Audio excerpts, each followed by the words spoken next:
அஸ்ஸலாமு அலைக்கும் வரஹ்மத்துல்லாஹி வபரகாத்துஹு. இன்னல் ஹம்தலில்லாஹி நஹ்மதுஹு வ நஸ்தஈனுஹு வ நஸ்தக்ஃபிருஹு வ நஊது பில்லாஹி மின் ஷுரூரி அன்ஃபுஸினா வ ஸய்யிஆத்தி அமாலினா மை யஹ்திஹில்லாஹு ஃபலா முதில்ல லஹு வ மை யுضلل ஃபலா ஹாதிய லஹு. அஷ்ஹது அன் லா இலாஹ இல்லல்லாஹு வஹ்தஹு லா ஷரீக லஹு وأشهد أن محمدًا عبده ورسوله أما بعد فقد قال الله تعالى في القرآن العليم في القرآن المجيد أعوذ بالله من الشيطان الرجيم بسم الله الرحمن الرحيم يا أيها الذين آمنوا اتقوا الله حق تقاته ولا تموتن إلا وأنتم مسلمون يا أيها الناس اتقوا ربكم الذي خلقكم من نفس واحدة وخلق منها زوجها وبث منهما رجالا كثيرا ونساء واتقوا الله الذي تساءلون به والأرحام إن الله كان عليكم رقيبا يا أيها الذين آمنوا اتقوا الله وقولوا قولا سديدا يصلح لكم أعمالكم ويغفر لكم ذنوبكم ومن يطع الله ورسوله فقد فاز فوزا عظيما. صدق الرحمن الرحيم. கண்ணியத்திற்குரிய எல்லாம் அல்ல அல்லாஹு ஜல்ல ஷானஹு தஆலாவின் அடியார்களே, அல்லாஹுடைய மாபெரும் அருளால் தேசிய தௌஹீது கூட்டமைப்பின் மதுரை மாவட்டம் சார்பாக இந்த சத்தியம் முழக்க பொதுக்கூட்டம் பல்வேறு மக்களுடைய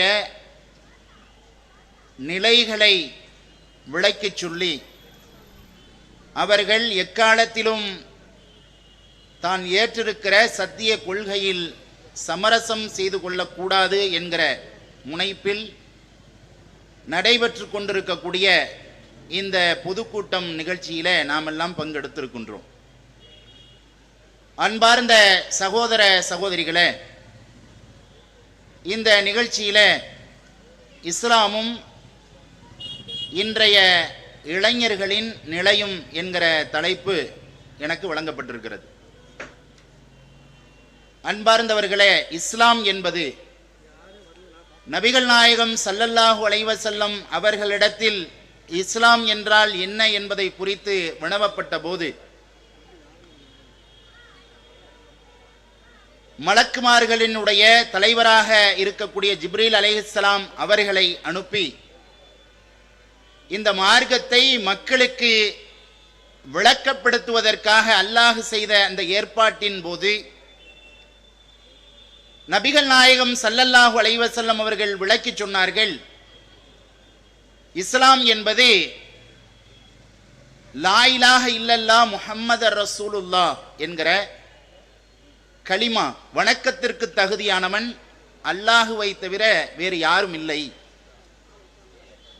அவனுடைய தூதராகவும் அடியாராகவும் நபிகள் நாயகம் ஸல்லல்லாஹு அலைஹி வஸல்லம் அவர்கள் இருக்கிறார்கள் என்று உளமாற நம்புவதும், ஒரு நாளில் ஐவேளை தொழுகை முறைகளை கடைபிடிப்பதும்,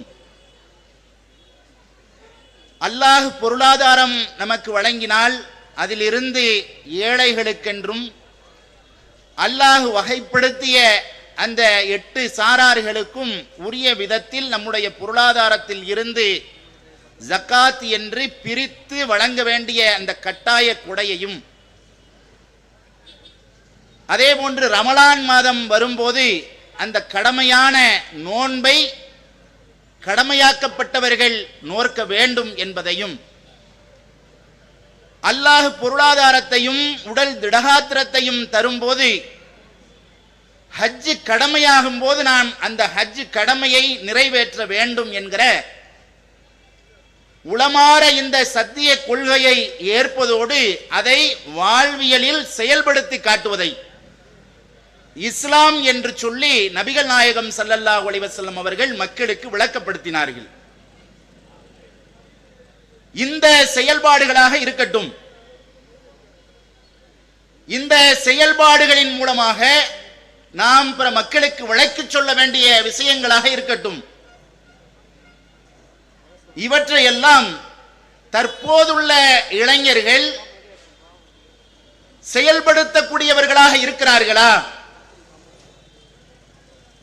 இதற்கு முன்னதாக ஏகத்துவத்தை ஏற்றுக்கொண்டு பிற மக்கள் மத்தியிலே இந்த கொள்கை பிரச்சாரத்தை முன்வைத்தவர்கள் அவர்களுடைய வாழ்க்கையில் இளமை பருவத்தை அவர்கள் அடைந்த போது அவர்கள் எப்படி இந்த இஸ்லாமிய கொள்கையை ஏற்றுக்கொண்டதோடு செயல்படுத்தி காட்டுவதோடு இன்ன பிற மக்களுக்கு விளக்கி சொல்வதிலே, இன்ன பிற மக்களுக்கு இந்த மார்க்கத்தை கொண்டு போய் சேர்ப்பதிலே எவ்வளவு அர்ப்பணிப்போடு செயல்பட்டார்கள் என்பதை குறித்தும் ஒரு நம்முடைய உள்ளத்தில் ஒரு நினைவூட்டலை ஏற்படுத்திக் கொள்வதற்காக இந்த தலைப்பு எனக்கு தரப்பட்டிருக்கிறது.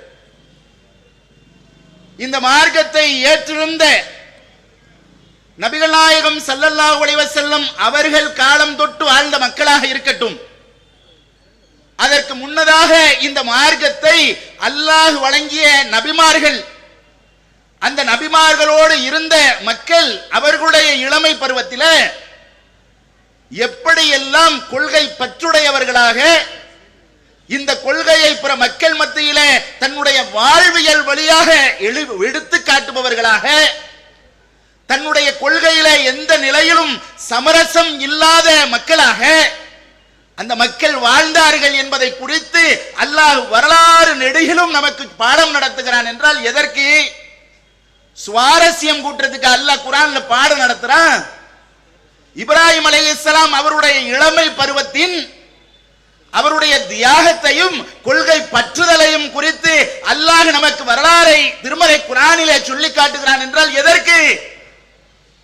அவர் இந்த மார்க்கத்தை தாங்கி நின்ற போது ஒட்டுமொத்த அவருடைய ஊரும் சார்ந்து அவரை நெருப்பு குண்டத்தில் தூக்கி போட எத்தனித்த போதும் சரி, தன்னுடைய கொள்கையில் உறுதிமிக்கவராக அவர் இருந்து இந்த கொள்கையை மக்கள் மத்தியிலே பிரச்சாரம் செய்யக்கூடிய இளைஞராக அவர் இருந்தாரே, அதிலிருந்து இளைஞர் சமுதாயத்திற்கும் இன்னபிற இந்த கொள்கையை ஏற்றுக்கொண்ட மக்களுக்கும் பாடம் நடத்தக்கூடிய பாடமாகத்தான் அந்த வரலாறை அல்லாஹ் நமக்கு சொல்லுகிறான்.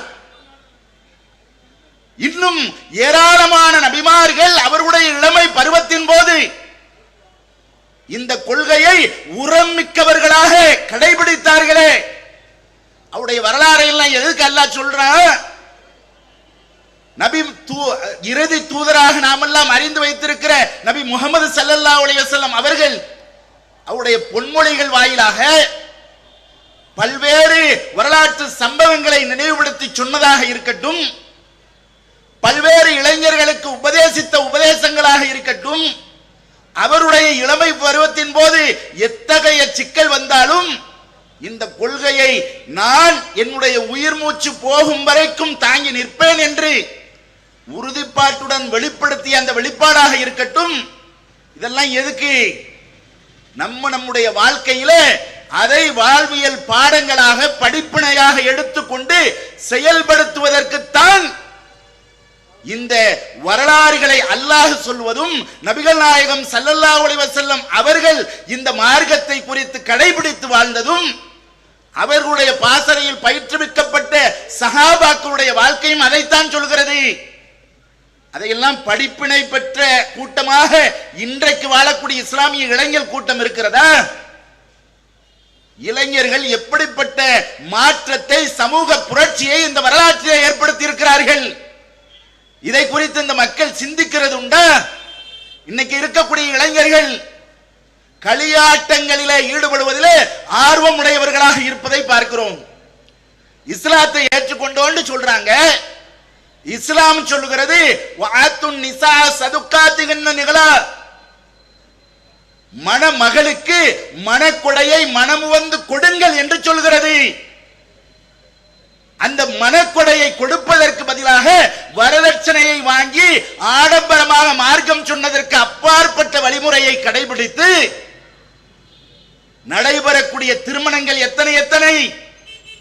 இந்த மார்க்கத்தை தூர தள்ளி வைத்துவிட்டு தன்னுடைய மனோ இச்சைக்காக, தன்னுடைய செல்வ வளத்திற்காக தன்னுடைய குடும்பத்தினுடைய பிரஸ்டீஜை காண்பிப்பதற்காக என்று எத்தனை எத்தனை திருமணங்கள் நடந்தேறிக் கொண்டிருக்கிறது.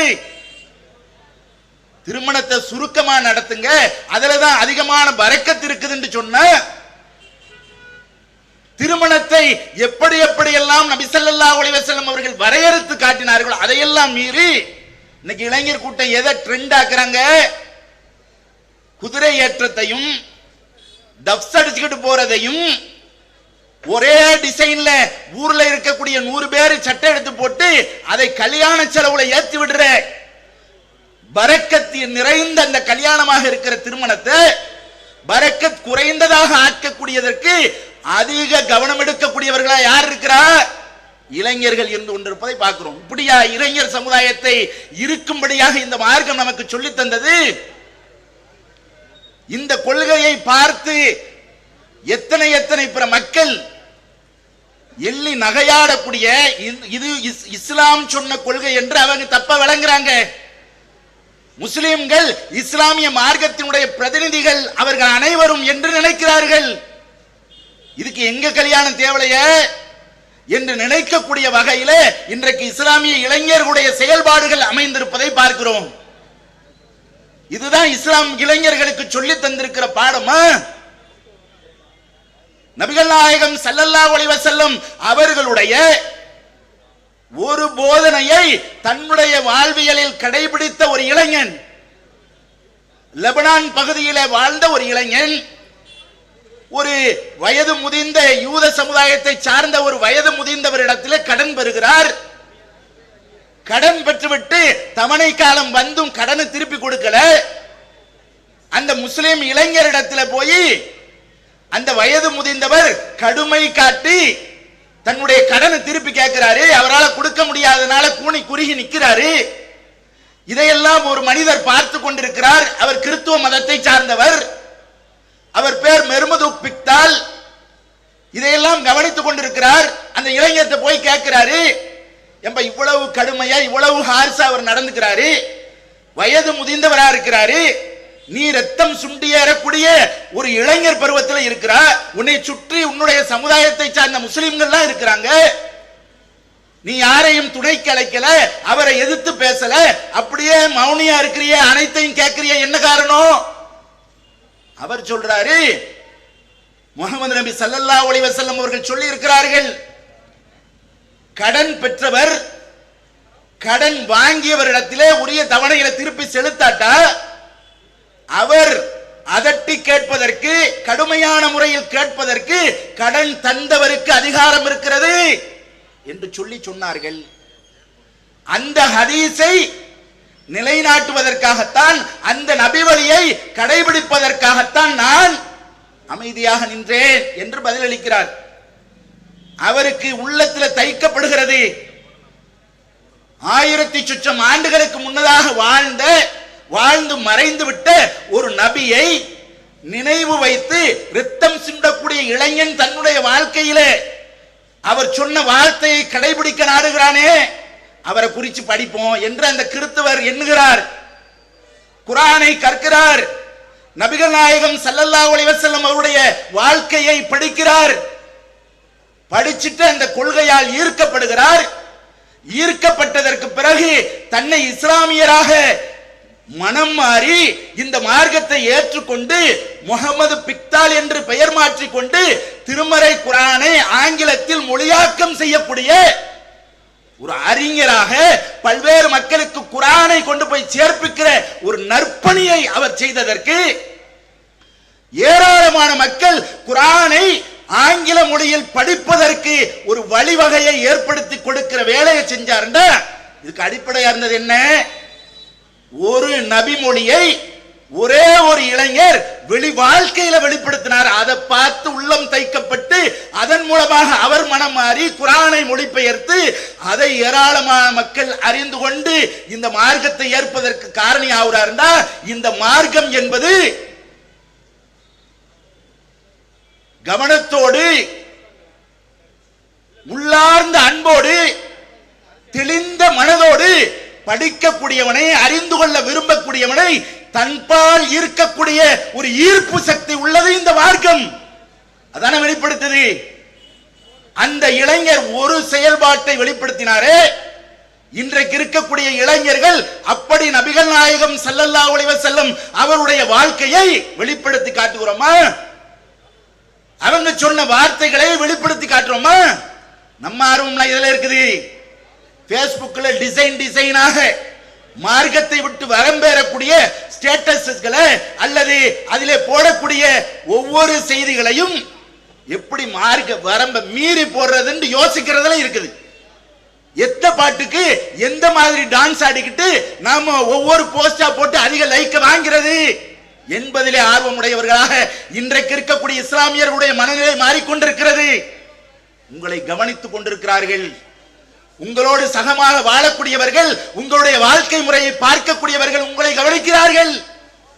உங்களுடைய செயல்பாடுகளை இஸ்லாமிய மார்க்கத்தினுடைய செயல்பாடாக அவர்கள் தவறுதலாக விளங்கியிருக்கிறார்கள்.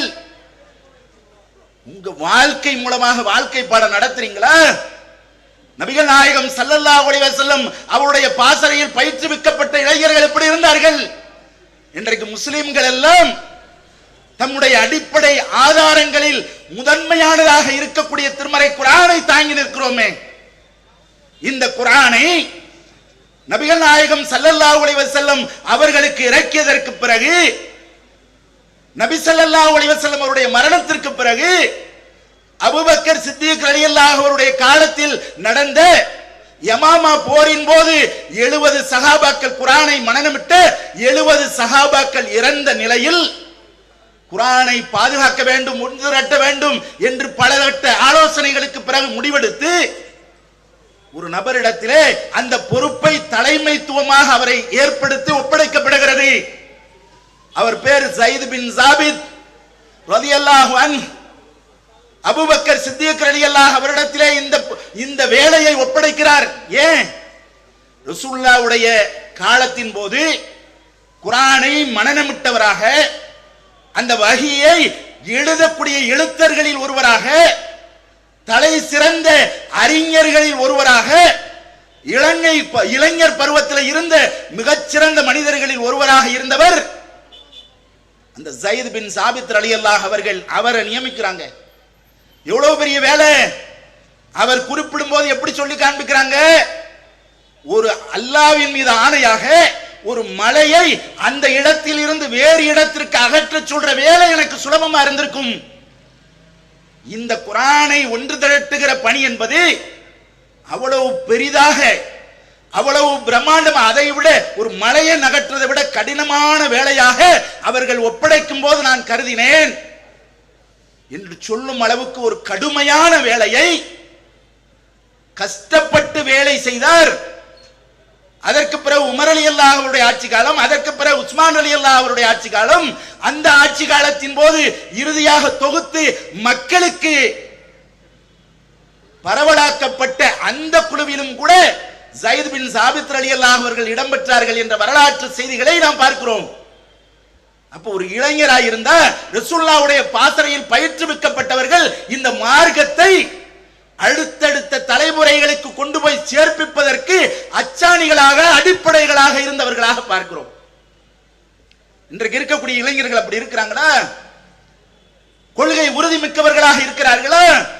நபிகள் நாயகம் ஸல்லல்லாஹு அலைஹி வஸல்லம் அவர்கள் கொள்கை பற்றி எப்படி வெளிப்படுத்தினார்கள்?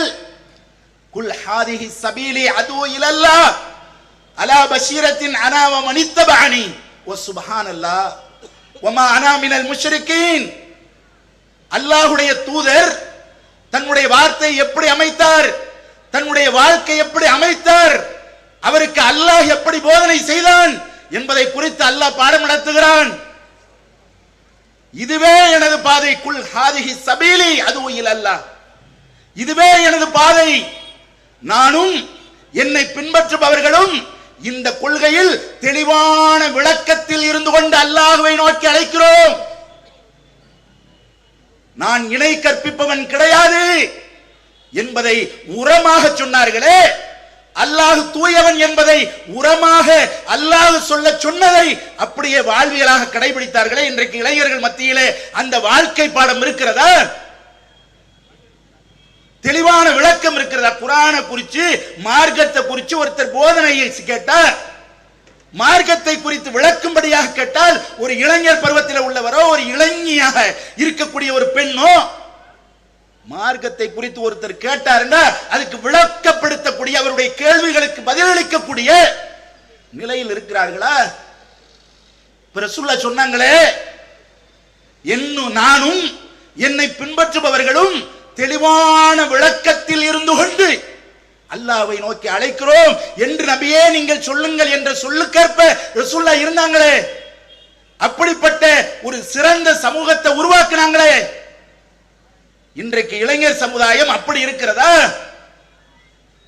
அல்லாஹ்வை தூய்மைப்படுத்தக்கூடிய, தன்னை இணை கற்பிப்பவன் இல்லை என்பதை உளமாக மக்களிடத்தில் சொல்லக்கூடிய ஒரு மனநிலைப்படுத்தவர்களாக மக்கள் இருக்கிறார்களா? குறிப்பாக இளைஞர் சமுதாயத்தை சார்ந்தவர்கள். ரசூலுல்லாஹ்வுடைய காலத்தில் எத்தனை எத்தனை இளைஞர்கள் இப்னு அப்பாஸ் ரலியல்லாஹுடைய வரலாறை படித்தால், இப்னு உமர் ரலியல்லாஹுடைய வரலாறை படித்தால், இப்படி ஏராளமான நபித்தோழர்களில் இளமை பருவத்தின் ஆரம்ப கட்டத்தில் இருந்த போதில் இருந்து இந்த மார்க்கத்திற்காக தன்னை அர்ப்பணித்துக் கொள்ளக்கூடியவர்களாக, இந்த மார்க்கத்தை அறிந்து கொண்டு அடுத்தடுத்த தலைமுறைகளுக்கும் இந்த மார்க்கத்தை தெளிவாக சொல்லக்கூடியவர்களாக, விளக்கப்படுத்தப்பட்டவர்களாக இருந்தார்களே. அப்படிப்பட்ட இளைஞர் சமுதாயம் இன்றைக்கு இருக்கிறதா? நம்ம நினைச்சு பார்க்கணும். நாமளே நினைத்து பார்க்க வேண்டும். நம்முடைய செயல்பாடுகள், நம்முடைய வாழ்க்கையினுடைய வெளிப்பாடுகள் எப்படி இருந்து கொண்டிருக்கிறது என்பதை குறித்து சிந்திக்க கடமைப்பட்டிருக்கிறோம். நம்முடைய வாழ்க்கை இஸ்லாம் சொல்லக்கூடிய அடிப்படையிலான வாழ்க்கையாகவோ, இன்ன பிற மக்களை இந்த மார்க்கத்தின்பால் ஈர்க்கக்கூடிய வகையிலான மார்க்கமாகவோ செயல்பாடாகவோ நம்முடைய வாழ்க்கை முறை இருக்கிறதா? அப்ப நம்ம இந்த மார்க்கத்தை பெற்றிருக்கிறோம். அழகான ஒரு சித்தாந்தத்தை, மனிதனுக்கு ஏற்ற ஒரு பாதையை அல்லாஹ் நமக்கு வடிவமைத்து தந்திருக்கும் போது அதை செயல்படுத்துவதை விடுத்துவிட்டு இன்ன பிற செயல்பாடுகளை மனோ இச்சைக்கேற்ப பின்பற்றிக் கொண்டு இந்த மார்க்கத்தை கேலிக்கூத்தாக ஆக்கக்கூடிய நிலையை பார்க்கிறோம். இளைஞர்களை வழிநடத்தக்கூடிய எத்தனையோ ஜமாத்துக்களுடைய நிலையையும் அப்படித்தான் இருப்பதாக பார்க்கிறோம்.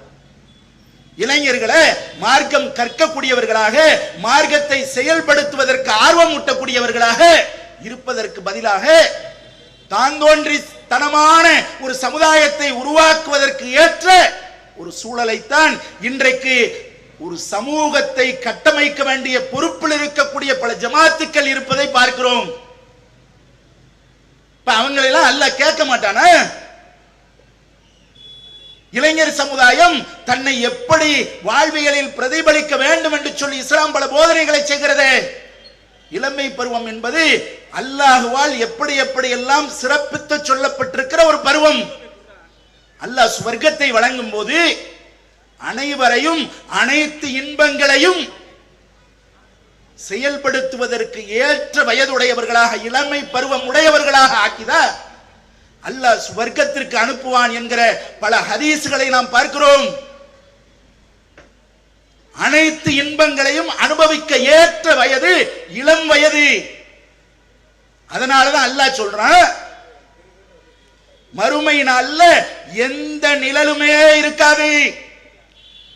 அல்லாஹ் வானத்தை எப்படி பரப்பாக நாம் பார்க்கும்படியாக ஆக்கி வச்சிருக்கிறான்ல, அது மாதிரி ஒண்ணும் இல்லாம, எதையுமே ஒண்ணும் இல்லாமல் ஆக்கி வைத்து ஒட்டுமொத்தமாக ஒரு பரப்பில் அனைத்து மக்களையும் நிப்பாட்டுவான்.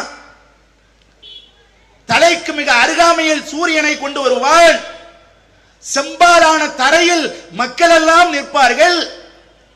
தன்னுடைய வேர்வைகள் நிரம்பியவர்களாக அவருடைய பாவங்களுக்கு ஏற்ப அந்த நாளில் நின்று கொண்டிருப்பார்கள், தத்தளித்துக் கொண்டிருப்பார்கள். அப்படிப்பட்ட நேரத்தில், எந்த நிழலுமே இல்லாத நேரத்தில் அல்லாஹ்வுடைய அர்ஷின் நிழல் மட்டும் இருக்கும். அது எந்த மனிதனும் தன்னை குறித்து, தன்னுடைய சமூகத்தை குறித்து, தன்னுடைய சொந்த பந்தங்களை குறித்து கவலைப்படாத ஒரு நாளாக, தனக்கு அல்லாஹ்விடமிருந்து என்ன தீர்ப்பு கிடைக்கும் என்று எதிர்நோக்கியவராக, அப்படிப்பட்ட மனநிலையில் அந்த மனிதர்கள் இருப்பார்கள்.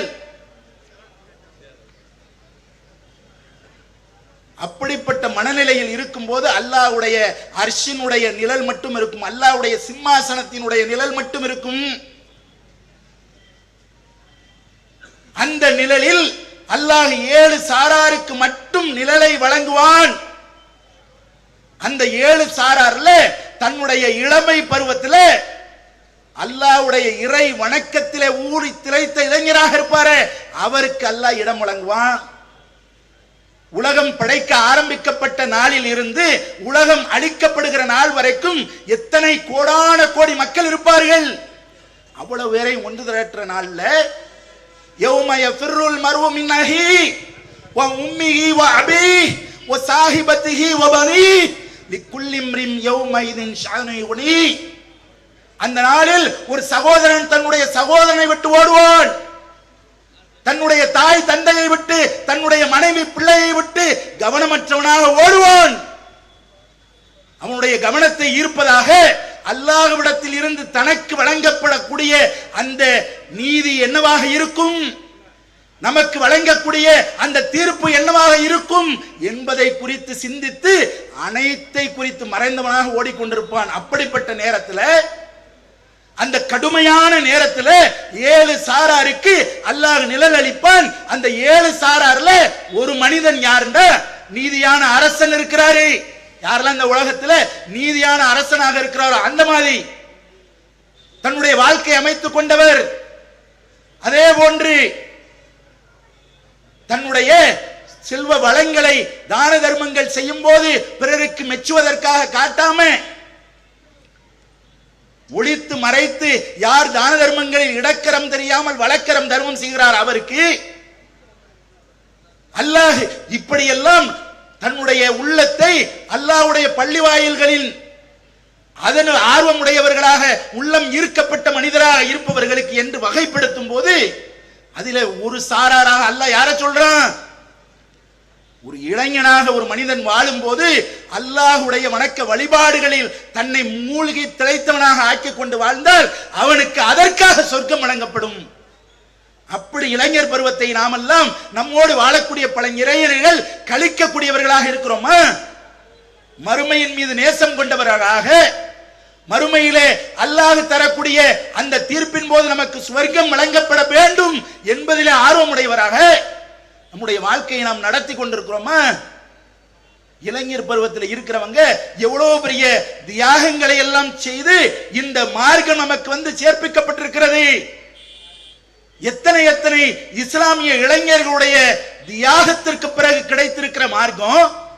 இன்னைக்கு ஏகத்துவத்தை நாம் சுமந்து நிற்கிறோம் என்றால் தமிழகத்திலே வாழக்கூடிய நமக்கு கூட இந்த மார்க்கம் கிடைப்பதற்கு 40 வருஷம் 35 வருடங்களுக்கு முன்னதாக எத்தனை இந்த கொள்கையால் ஈர்க்கப்பட்ட இளைஞர்கள் எத்தனை எத்தனை வெட்டுக்களை, எத்தனை எத்தனை சண்டை சச்சரவுகளை, எத்தனை எத்தனை தியாகங்களை, அர்ப்பணிப்புகளை செய்து இந்த கொள்கையை தன்னுடைய வாழ்க்கையிலே வெளிப்படுத்தி தன்னுடைய வார்த்தையாக கொள்கை பிரச்சாரம் செய்து இந்த மார்க்கத்தை நமக்கு கொண்டு வந்து சேர்ப்பித்திருக்கிறார்கள். அந்த கவலை இருக்குதா?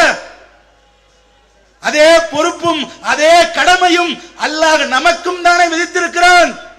அல்லாஹ் கேட்பானே, நபிகள் நாயகம் ஸல்லல்லாஹு அலைஹி வஸல்லம் அவர்கள் நம்மிடத்திலும் தானே ஒப்படைத்து விட்டு சென்றிருக்கிறார்கள். இந்த மார்க்கத்தை பிற மக்களுக்கு கொண்டு போய் சேர்ப்பிப்பதில் உங்களுக்கு கடமை இருக்கிறது என்று சொல்லிதானே ரசூலுல்லாஹ் என்னிடத்தில் இருந்து ஒரே ஒரு செய்தி கிடைத்தாலும் பிறருக்கு சொல்லுங்க என்று சொன்னாங்க. அந்த எண்ணம் இருக்குதா மக்கள்கிட்ட? அந்த ஆர்வமுடையவர்களாக இருந்தால், அந்த எண்ணம் மட்டும் நம்முடைய உள்ளத்திலே இருந்தால், குறிப்பாக இளைஞர் பருவத்திலே உள்ளவர்கள் தன்னுடைய வாழ்வியலை அல்லாஹ் நேசிக்கக்கூடிய வகையில், அல்லாஹ் நமக்கு சுமணபதியில் அல்லாஹ்வுடைய அர்ஷின் கீழ் இடம் தரக்கூடிய, அல்லாஹ்வுடைய அர்ஷினுடைய நிழலின் கீழ் இடம் தரக்கூடிய அந்த நிலையை, ஸ்வர்க்கத்திலே மிகச்சிறந்த வெகுமதியை தரக்கூடிய நிலையை ஏற்படுத்துவதற்கேற்ப நம்முடைய செயல்பாடுகள் அமைச்சிருக்கிறோமா? அல்லது இந்த உலக ஆதாயத்திற்காக, இந்த உலகத்தில் உள்ள ஆசாபாசத்திற்காக நம்முடைய செயல்பாடுகளை, நிலைப்பாடுகளை அமைத்திருக்கிறோமா என்பதை நம்மை நாமே கேள்வி கணைகளை தொடுத்து கொண்டு நம்முடைய வாழ்க்கையை அல்லாஹ்வும் அல்லாஹ்வுடைய தூதரும் காட்டி தந்த அடிப்படையில் அமைத்துக் கொள்ள வேண்டும். அல்லாஹ் நாம் அனைவரையும் முன்னாடி செஞ்ச எந்த பாவங்களாக இருந்தாலும் மன்னிப்பான். யா இபாதி அல்லதீன அஸ்ரஃபு அலா அன்ஃபுஸிஹிம் லா தக்னது மின் ரஹ்மத்தில்லாஹ் இன்னல்லாஹ யஃபிரு துனூப ஜமீஆ. அல்லாஹ் எப்படி சொல்றான்? தனக்குத்தானே வரம்பு மீறி அநீதம் இழைத்துக் கொண்ட என்னுடைய அடியார்களே, பாவம் செஞ்ச அடியார்களே, அல்லாஹ்வுடைய அருள்ல நிராசை அடையாதீங்க, அல்லாஹ்விடத்தில் பாவ மன்னிப்பு கேளுங்க, அல்லாஹ் அனைத்து பாவத்தை மன்னிப்பேன் என்கிறான். அல்லாஹ்விடத்தில் மன்றாடி நம்முடைய கடந்த காலத்தில் செய்த பாவங்களுக்கு நம் மீது அல்லாஹ் சுமத்தி இருக்கிற அந்த கடமையை மறந்து செயல்பட்டிருந்தால் அல்லாஹ்விடத்தில் பாவ மன்னிப்பு கேட்டு மனம் திருந்தி நம்முடைய வாழ்க்கையை இன்ன பிற மக்களால் ஈர்க்கப்படக்கூடிய இஸ்லாமிய மார்க்கத்தை வெளிப்படுத்தக்கூடிய வாழ்க்கையாக வாழ்வதற்கு நம்மால் ஆன முயற்சியை செய்ய வேண்டும்.